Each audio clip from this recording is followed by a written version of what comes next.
Olá, bom dia. Deus abençoe a todos. É muito bom estar novamente na casa do Senhor, com os nossos irmãos, com a nossa igreja. É uma bênção, é uma alegria, e eu tenho certeza que gradativamente esses lugares serão ocupados, estarão sendo ocupados, né? Mas é muito bom estar aqui. Que Deus abençoe sua vida. Você que está nos assistindo aí pela internet, Deus abençoe você, Deus abençoe sua casa. Não deixe de participar dos cultos, mesmo que seja pela transmissão, mesmo que seja pelo culto online, não tem problema. Se você não pode estar conosco ou entende que ainda não é o momento de voltar, fique à vontade. Mas saiba que sentimos a falta de todos vocês aqui conosco, ainda que não conseguimos receber a todos. Mas saibam que sempre há lugar e sempre haverá um espaço, sempre a nossa igreja estará de coração aberto, de braços abertos, para receber cada um de vocês. Que Deus abençoe. Nós vamos ler a palavra de Deus, Romanos capítulo 8, do verso 12 ao verso 17. Romanos capítulo 8, do verso 12 ao verso 17. Diz assim a palavra de Deus: Assim, pois, irmãos, somos devedores, não à carne, como se constrangidos a viver segundo a carne. Porque se viverdes segundo a carne, caminhais para a morte. Mas se pelo Espírito mortificardes os feitos do corpo, certamente vivereis. Pois todos os que são guiados pelo Espírito de Deus são filhos de Deus. Porque não recebestes o espírito de escravidão para viverdes outra vez atemorizados, mas recebestes o espírito de adoção, baseados no qual clamamos: Abba, Pai. O próprio Espírito testifica com o nosso espírito que somos filhos de Deus. Ora, se somos filhos, somos também herdeiros, herdeiros de Deus e co-herdeiros com Cristo, se com Ele sofremos, para que também com Ele sejamos glorificados. Amém? Parabéns a todos os papais, a todos os homens que desempenham esse papel com todo amor, com todo carinho, diante das mais avassaladoras dificuldades e realidades. Deus abençoe você. Muito parabéns para cada pai que tem se esforçado para ser um modelo de homem, um modelo de cristão para os seus filhos, para a sua família e também para a sociedade, e que tem vivido para a glória de Deus. E todos nós louvamos a Deus porque Ele é o nosso Pai. Temos um Pai que nos ama, temos um Pai que cuida de nós, temos um Pai perfeito, que é o nosso Deus. Nós vamos orar ao Senhor nesse momento, e eu chamo aqui a irmã Cristiane para que faça essa oração e dê prosseguimento ao culto dessa manhã. Deus abençoe a todos. Oremos ao Senhor. Pai, lhe somos gratos pela oportunidade de estarmos aqui com essas pessoas, esses amados irmãos reunidos em Teu nome, as pessoas que também, Senhor Deus, estão assistindo essa transmissão. Abençoa cada um, Senhor. Visita cada pessoa. E obrigada pela oportunidade de estarmos aqui e de saber que mesmo não estando aqui, o Senhor sempre esteve conosco, sempre estará conosco. Obrigada por essa manhã. Obrigada, Senhor Jesus, por cada família, por cada um de nós que podemos acordar hoje e perceber e sentir as suas misericórdias. Continua a falar conosco em nome de Jesus. Amém. Esse é o momento que separamos para adorar ao Senhor com canções de louvor e adoração. Então vem, vamos cantar, que esse é o momento de adorar ao Senhor.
tesouro maior terá. É maravilhoso saber que nós temos o nosso maior tesouro, que é o nosso Deus. E quem nos separará desse tesouro? Quem nos separará do amor do nosso Deus? Então, enquanto cantamos essa canção, esse louvor ao nosso Deus, pense que nem a vida, nem a morte, nem anjos, nem principado, nem o que está por vir, que está nas mãos do Senhor. Nada disso é do amor do nosso Deus.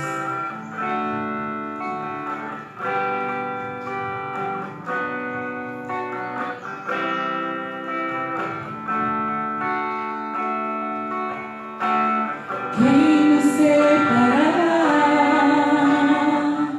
do amor de Cristo? Será tribulação, angústia ou perseguição, fome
somos gratos ao Senhor por tudo que nós temos, por tudo que nós somos, pela nossa família, amigos.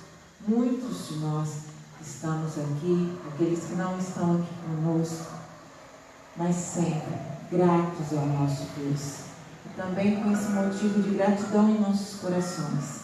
Se você que trouxe o seu dízimo, a sua oferta, fique à vontade em ofertar neste momento. Pode fazer um sinalzinho que o diácono até você. Enquanto isso, nós vamos adorar com essa canção de gratidão ao Senhor.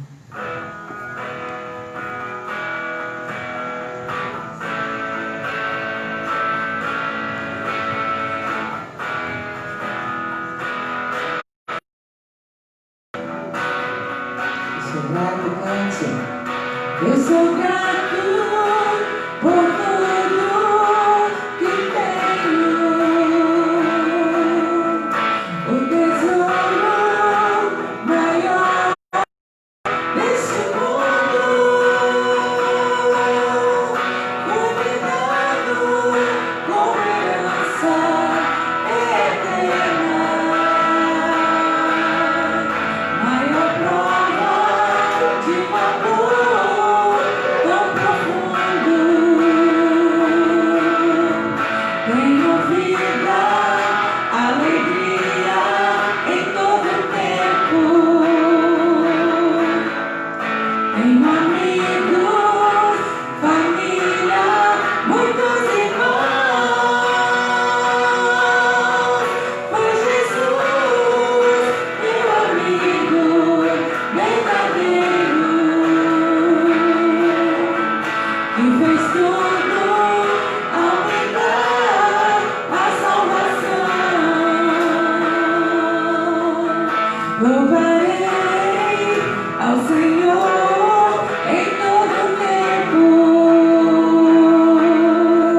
Seu louvor estará continuamente nos meus lábios e também no coração. Jesus Cristo será sempre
vamos orar ao Senhor, e você que queira colocar a sua vida porque você está passando por alguma situação difícil, ou porque você quer agradecer a Deus, ou mesmo porque há no seu coração um desejo de se consagrar ainda mais ao Senhor, seja porque esteja completando mais um ano de vida essa semana, ou de casamento, nós gostaríamos também de orar por você. Então, você que está aqui conosco e gostaria de receber oração por alguma dessas questões, fique de pé, e você aí que está em casa, coloque a sua vida diante do Senhor, que nós vamos agradecer a Deus pelos recursos que Ele tem nos dado, os recursos materiais que Ele tem trazido à nossa igreja, à sua obra, e também as bênçãos que Ele tem derramado sobre as nossas vidas, e toda ajuda que podemos contar nele. Oremos ao Senhor. Pai, muito obrigado. Obrigado pelos dízimos e ofertas que têm sido entregues dominicalmente aqui, nesta igreja, neste templo.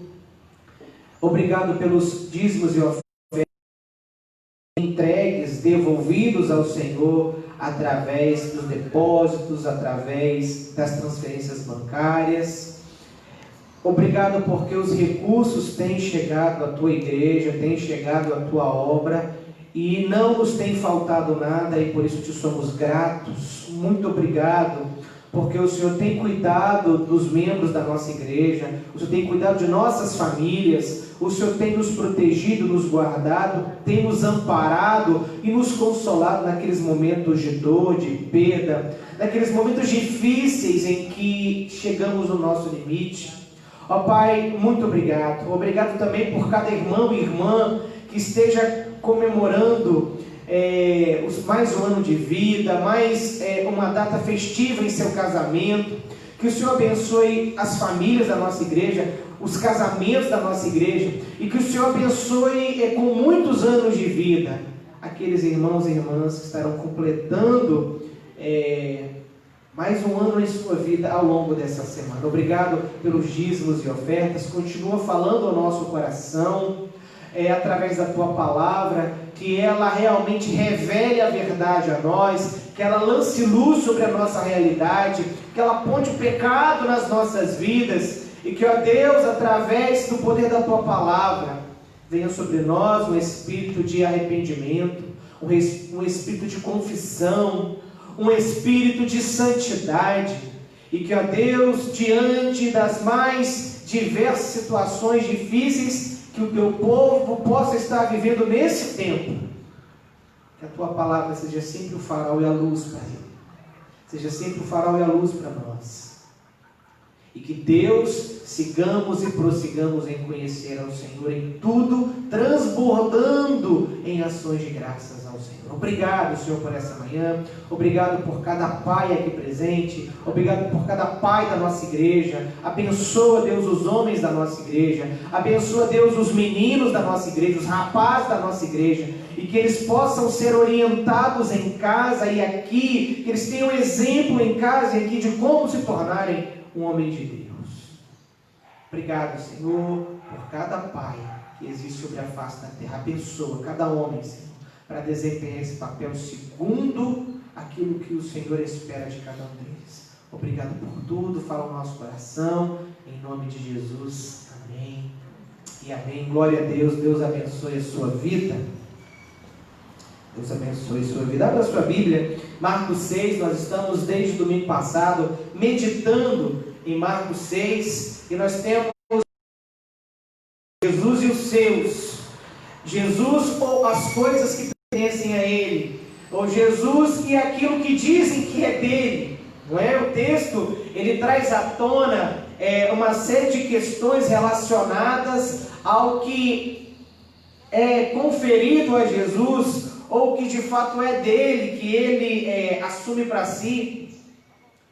E essas questões, elas estão distribuídas naquilo que já falamos na semana passada, em primeiro lugar, que é a questão da sua messianidade, algo de que Jesus não abre mão, algo que lhe é negado aqui, que não lhe é conferido pelos nazarenos, e a gente viu isso de maneira bem extensa, tanto no domingo de manhã quanto no domingo à noite. Mas aqui também fala da sua cidade natal, e ontem e na semana passada nós falamos bastante também de Nazaré, dessa característica de Nazaré, que tinha tudo para ser uma cidade reconhecida, tinha tudo para ser uma cidade abençoada, tinha tudo para ser uma cidade que mudasse a sua história com a vinda de Cristo, porque tiveram o privilégio de conviver com Jesus por 30 anos, mas o rejeitaram como Messias, e também rejeitaram o seu Evangelho.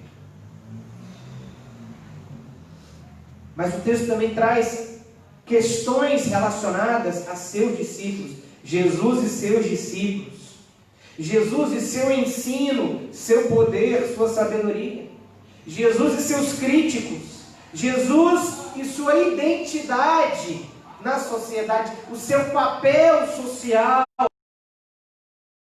como ele era visto ali naquela cidade, Jesus e sua família, e Jesus e sua reação. Nessa manhã, nós vamos falar um pouco sobre Jesus e seus discípulos, e Jesus e sua reação.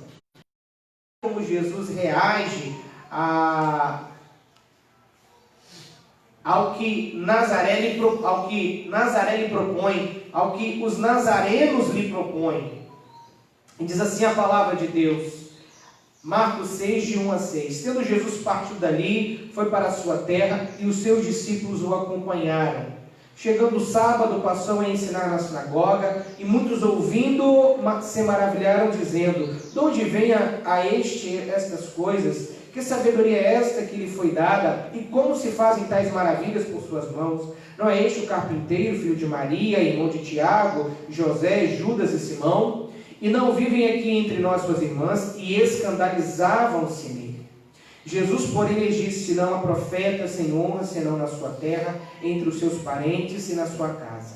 Não pôde fazer ali nenhum milagre, senão curar uns poucos enfermos, impondo-lhes as mãos. Admirou-se da incredulidade deles. Contudo, percorria as aldeias circunvizinhas a ensinar. Amém? Jesus e seus discípulos, e Jesus e sua reação à cidade de Nazaré. Falar da messianidade de Jesus, como falamos da semana passada, já alcança e já entra nessa questão da reação de Jesus. Jesus, ele tem 3 reações diante de Nazaré. E essa será a reação de Jesus diante de qualquer pessoa, da igreja ou fora da igreja, que insista nas questões, nos valores, nas prioridades, do jeito de viver a vida, como faziam os nazarenos. Eu terminei a mensagem de domingo passado à noite fazendo uma reflexão. Se os nazarenos que tiveram o privilégio de conviver com Jesus por 30 anos, o rejeitaram como Evangelho, que tiveram a oportunidade de conhecer o seu caráter, vê-lo como pessoa, e saber que ele era completamente diferente. E quando ele realmente se revela quem ele é, não apenas um simples homem, não apenas um simples mestre da lei, não apenas mais um profeta, mas de fato o Messias, eles o rejeitam. E nós que temos passado tanto tempo com Jesus, eu, mais de 30 anos, você quanto, Cris? Fala perto, Cris. Mais de 20, né? A Cris mais de 20. Mais de 30, né? Mas nós temos aqui uns irmãos aqui que eu não posso falar o nome. Tem 40, tem quase 50, que está indo, andando com Jesus, né? Mas essa idade com Jesus ninguém gosta de esconder, né? Quanto mais com Jesus, melhor. Quanto mais tempo com Jesus, melhor. Mas enfim, nós que também passamos muito tempo com Jesus e somos considerados seu povo, como Nazaré, aqui no texto é considerado sua terra, também corremos o risco de passarmos muito tempo com Jesus, de sabermos quem ele é, mas por causa da nossa conduta diante dele, diante da sua palavra, mesmo sabendo a verdade, mesmo sabendo o que é certo e o que é errado, a gente insiste em viver uma vida errada, muitas vezes às escondidas, muitas vezes no oculto, muitas vezes de forma virtual, mas praticando pecados reais, guardando no coração desejos.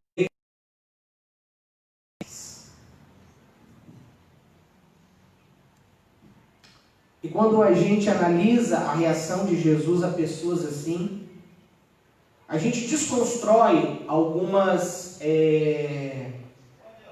afirmações que são, principalmente hoje, tão difundidas equivocadamente a respeito de Jesus. Então, como eu disse para os irmãos, Jesus ele teve pelo menos 3 reações. A primeira foi defender a sua messianidade, a gente já viu isso. A segunda é se admirar, está aqui no versículo 6. Admirou-se da incredulidade deles. Esse verbo admirar, aqui, essa palavra admirar aqui, ela é muito forte. Ela tem o sentido de espanto. Ou seja, Jesus, apesar de saber todas as coisas, ele não sabe todas as coisas, ele não imaginava, e a gente está aqui usando um termo apenas para que nós entendamos, mas Jesus sabia e conhecia o coração dos nazarenos, viveu com eles 30 anos. A maioria dos teólogos vão afirmar que essa é a segunda tentativa de Jesus, depois de se manifestar como Cristo e começar o seu ministério, de querer levar a redenção, a salvação para os nazarenos. E eles vão rejeitar.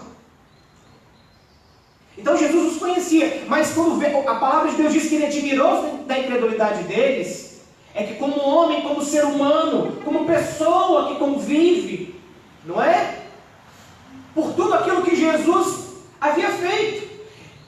Ele saiu de Nazaré e agora ele não era mais um carpinteiro. Ele já tinha os seus discípulos.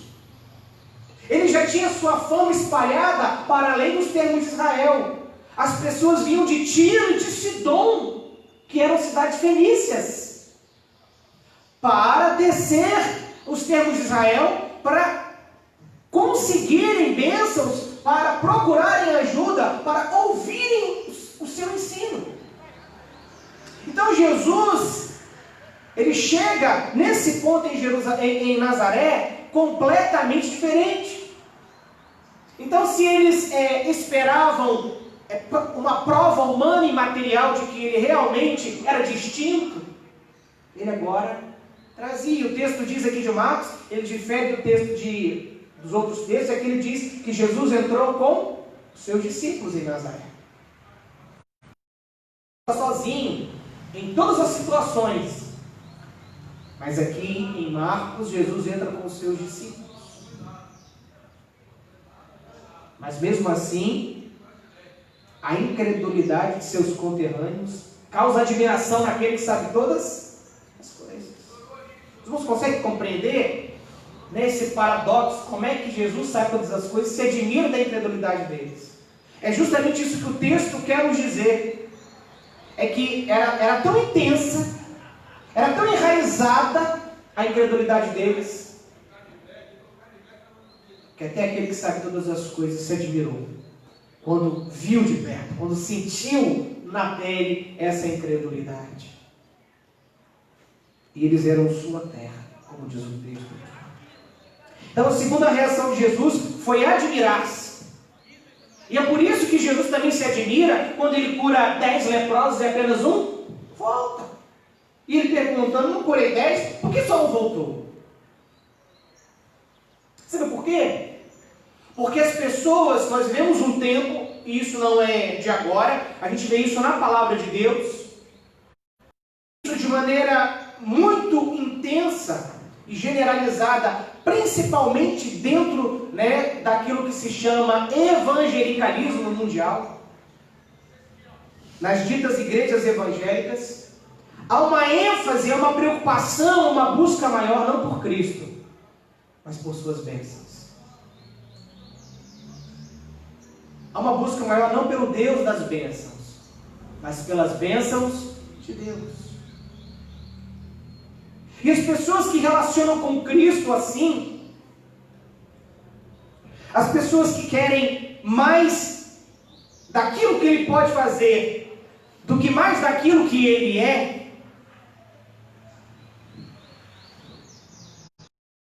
a palavra de Deus como os mais miseráveis de todos os homens. A Bíblia diz que se nós só esperamos em Cristo para as questões dessa vida, nós somos os mais miseráveis de todos os homens. Então Jesus admirou-se da incredulidade deles, porque mesmo com todas as provas apresentadas, mesmo com tantas testemunhas que não dava para dizer, esse Jesus não é o Messias. Realmente é uma pessoa diferente. Mesmo com tudo isso envolvendo Jesus, eles ainda são incrédulos. E hoje à noite a gente vai ver isso de uma maneira muito mais delineada e detalhada, porque nós vamos tratar hoje à noite sobre os seus críticos, o seu ensino, o seu poder, a sua sabedoria. Nós vamos ver como que isso é tão claro para os nazarenos, ao mesmo tempo em que eles não conseguem depositar fé em Jesus, mesmo sabendo que Ele é. A segunda reação de Jesus é a admiração. Jesus fica admirado. E a terceira reação de Jesus é o quê? É que Ele deixa para trás quem não quer nada com Ele. E aí a gente desconstrói um grande paradigma equivocado que nós temos hoje nos tempos pós-modernos, que é o Jesus amigão. Sabe quem é o Jesus amigão? É aquele Jesus que aceita você do jeito que você é, o que está no seu coração. Você pode vir aí do jeito que você está. E você pode continuar do jeito que você está. Você chega pecador, você chega com as mazelas que a sua vida de pecado imputaram. E você conhece o amor de Deus, e você experimenta a graça de Deus, mas você pode continuar do jeito que você está, Ele entende você. Porque você é o coração de Jesus. Já ouviu alguém pregando isso na internet? Tem um famoso. Você é o coração de Jesus. Jesus amigão, Jesus que aceita tudo. Não tem problema não. No seu tempo você vai se arrepender. O importante está na igreja.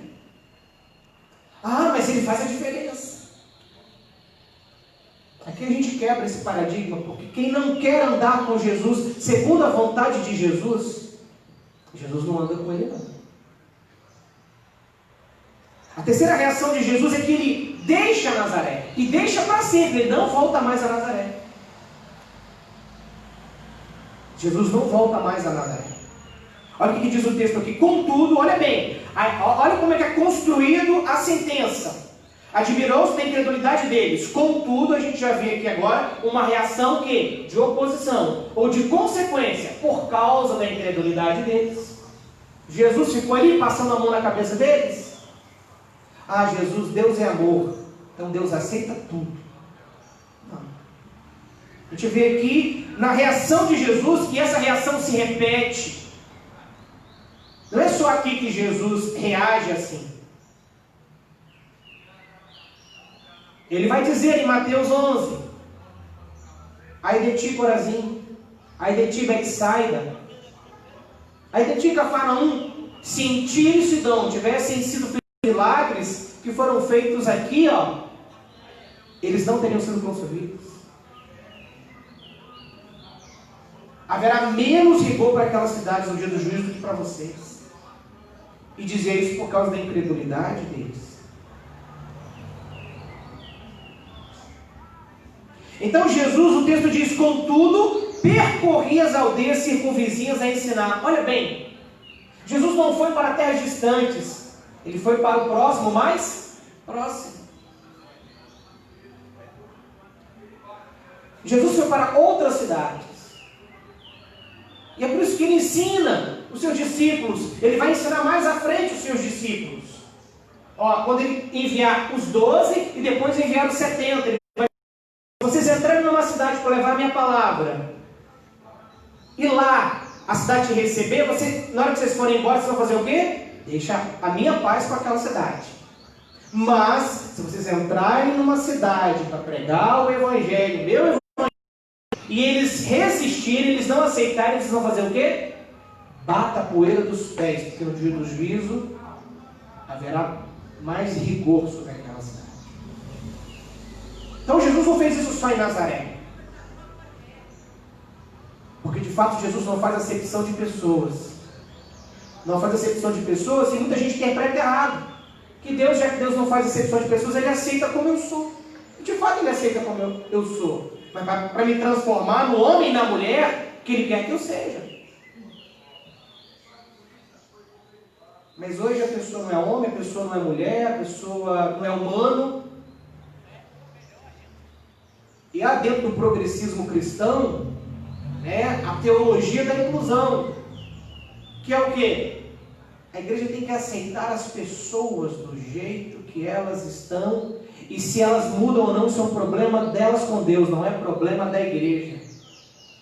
Não é essa igreja aqui da Bíblia. Não é a igreja do Novo Testamento, então. Pode ser uma outra igreja. Não é a igreja de Jesus. Porque a igreja de Jesus, ela é um hospital. E no hospital a gente não alimenta a doença. A gente trata a doença. A gente tem amor, a gente tem cuidado, a gente tem sensibilidade, tudo isso. Mas a gente o quê? A nossa energia, o nosso foco está em quê? Combater a doença. E a doença que a igreja combate não é o coronavírus. A doença que a igreja combate é o pecado. E igreja que amansa pecado, igreja que tapa o sol com a peneira em relação ao pecado, igreja que administra pecado não é a igreja de Jesus. Sabe por quê? Porque pecado nenhum Jesus admite. Ele perdoa todos os pecados, mas Ele não admite nenhum pecado, porque Ele vai entregar a sua igreja perfeita e limpa, sem pecado, como noiva adornada. E a raiz de todos os pecados é a incredulidade.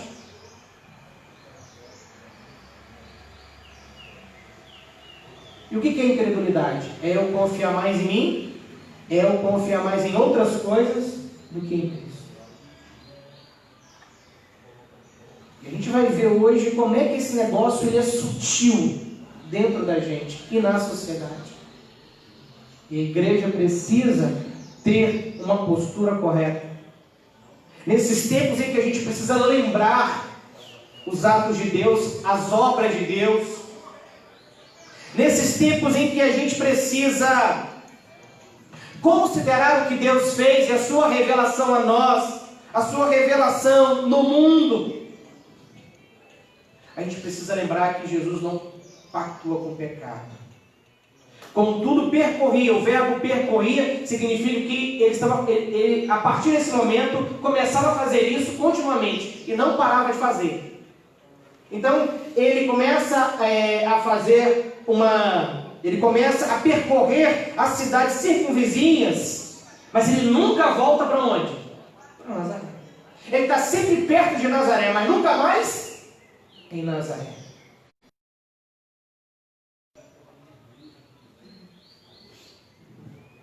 Por causa que Jesus admirou-se também da incredulidade deles. Jesus procurou outras pessoas. Jesus foi atrás de outras almas.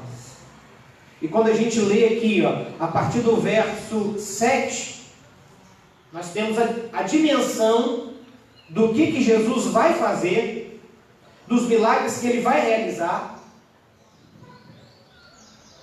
dos feitos extraordinários que irão acontecer por meio do seu poder, e que nenhum aconteceu aqui. Nenhum aconteceu. A pergunta que eu faço nessa manhã, nós que nos consideramos povo de Deus, seu povo, povo de Cristo, sua família, somos ou não somos família de Deus em Cristo? Amém. A Bíblia diz que não somos mais forasteiros, não somos mais estrangeiros, somos cordeiros e membros da família de Deus em Cristo.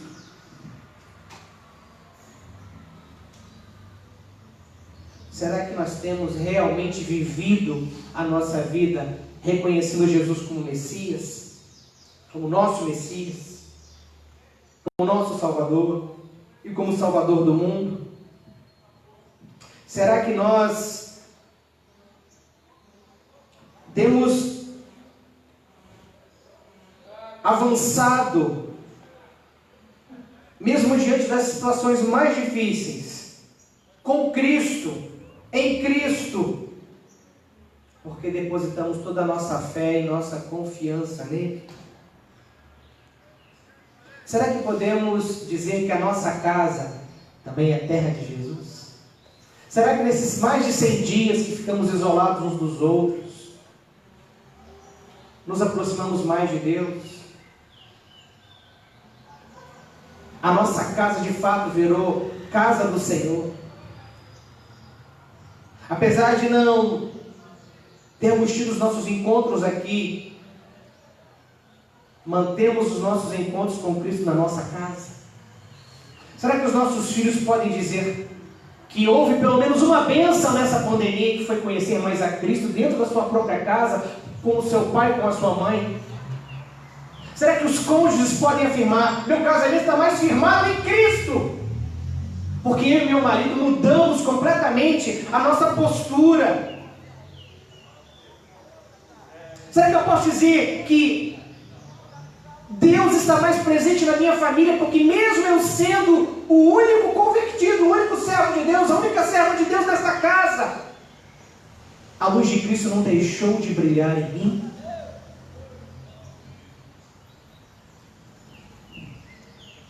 Ou Jesus teve que procurar uma outra casa, as casas circunvizinhas, porque ali não havia lugar para ele? Porque o que acontece em Nazaré também é o que aconteceu em Belém.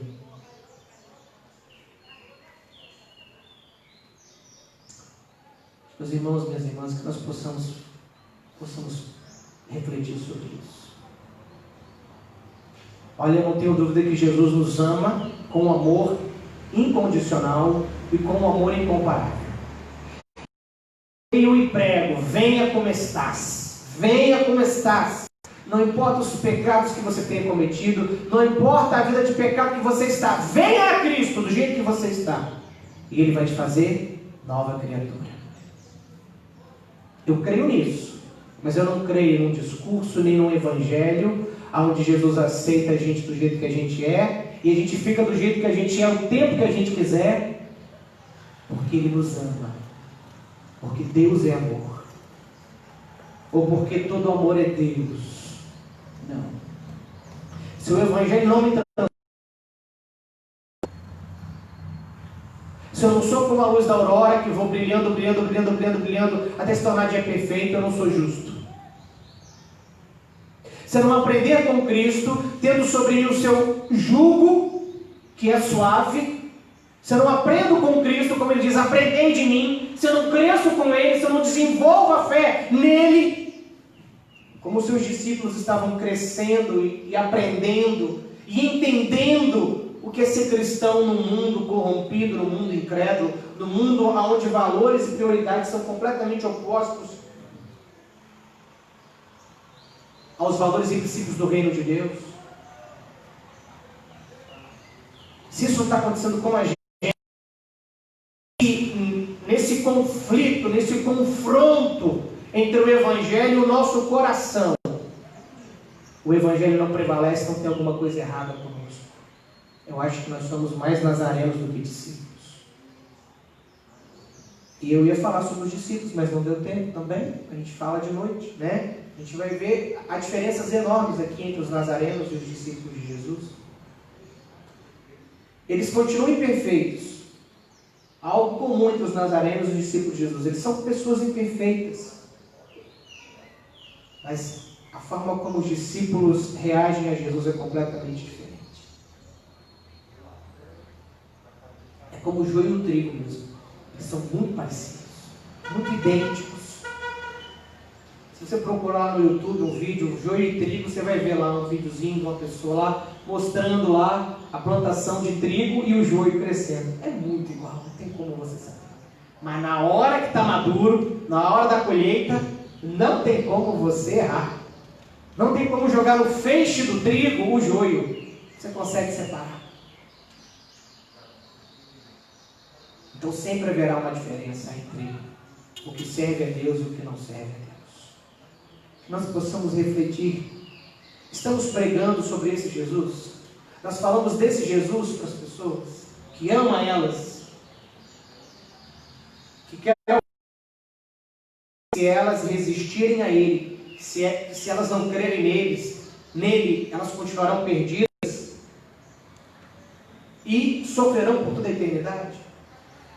É isso que a gente ensina em casa para os nossos filhos quando eles erram, quando eles começam a se desviar. É isso que a gente faz em casa quando a gente percebe que um membro da família ele começa a ter atitudes que não agradam a Deus. É esse Jesus que nós cremos, mas não é esse Jesus que Nazaré queria. Nazaré queria um Jesus amigão, um Jesus criado à imagem e semelhança deles. Que Deus nos abençoe, que Deus nos abençoe o falso evangelho, e que Deus nos ajude a voltar ao primeiro amor e às veredas antigas, a fim de que sejamos restaurados e proclamemos com firmeza o verdadeiro evangelho. Oremos ao Senhor. Pai, obrigado, muito obrigado por esta palavra, obrigado pelos irmãos e irmãs que estão aqui, obrigado por essa equipe que está aqui trabalhando, muitos desde o domingo passado, desde a semana passada. Muito obrigado, Senhor, pela vida destes. Que o Senhor continue abençoando e despertando no coração do teu povo, que pode estar aqui cada domingo de manhã à noite, cumprindo o papel de adorar ao Senhor, mas também cumprindo um papel de servir ao Senhor. Que o Senhor desperte essas pessoas ao longo dessa semana, e que Deus nós possamos ver gradativamente a cada semana esse templo tendo todos os seus espaços preenchidos. Deus, tira o medo do coração do teu povo, da fé, tira a incredulidade, coloca o bom senso no coração do teu povo em relação a essa questão, a questão da pandemia, do isolamento social, dos cultos presenciais. Fala o coração do teu povo em nome de Jesus. Amém e amém. Deus abençoe. Nós continuaremos louvando ao Senhor, e que Deus lhe dê um bom domingo, e aguardamos vocês aqui às 19 horas. Amém.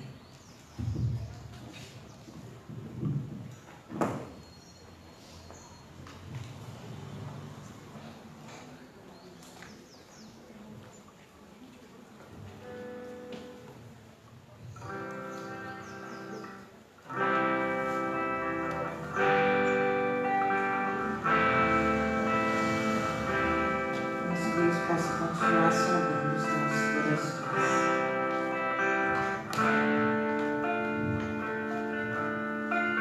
Sonda-me, Senhor, e me conhece,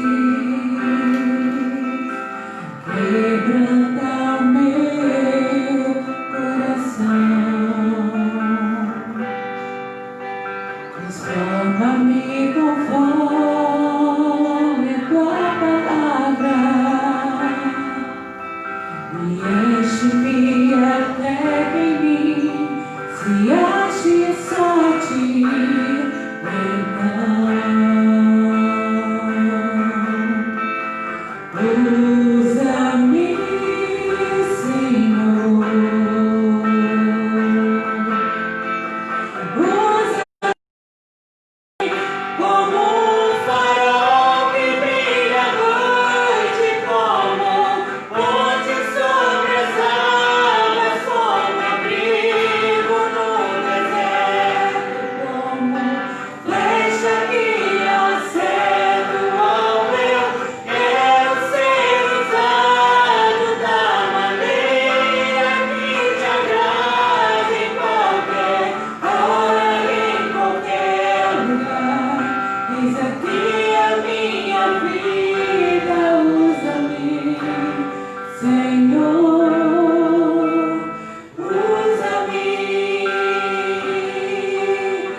Deus, que seja assim.